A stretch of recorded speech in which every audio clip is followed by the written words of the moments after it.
coming in from Congress leader Jairam Ramesh, defending Priyanka Gandhi and taking on the Israeli ambassador. He says the Indian National Congress condemns the words used by Israel's ambassador to India in response to the pain and anguish expressed by Priyanka Gandhi Vadra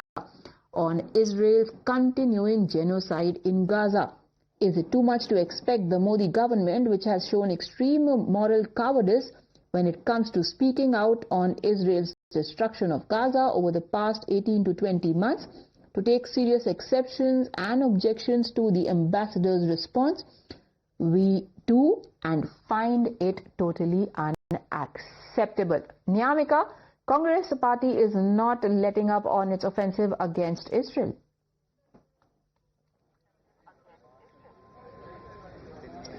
Well, yes, indeed, and if we talk about the Congress party in particular, then this initiative was being taken by the Congress General Secretary as well as the Lok Sabha MP, Ms.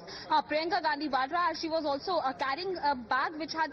giving out a message in support of Palestine, and for that reason now once again she had made a tweet in which she has mentioned that how there is a genocide which is currently going on the part of Israel in Gaza, and for that reason she has also mentioned that why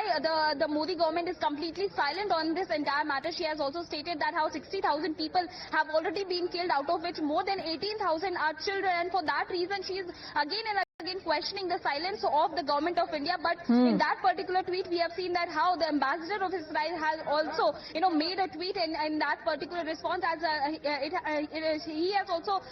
called it a deceit. As for that reason he has mentioned that how the Hamas terrorists have also been killed during this entire operation, which he is stating as 25,000 terrorists have been killed in this operation. But on the other side, if we talk about Congress party's response in particular, then the Congress party has condemned this kind of a statement coming in on the part of Israel ambassador, as they are saying that it is basically something which is related to the ideology of this entire country, as we believe in non-violence, and that is the only reason why Jairam Ramesh has also taken a dig over the government of India by saying that it is complete cowardice on the part of the government of India for not speaking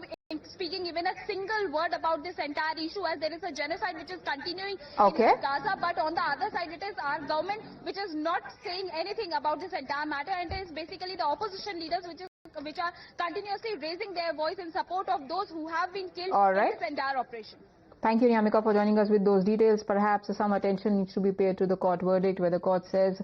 first pay attention to your own country, then worry about Gaza. We take a very quick break. On the other side, we tell you the latest that is coming in from the courts as well about a huge respite for those who own old vehicles in Delhi.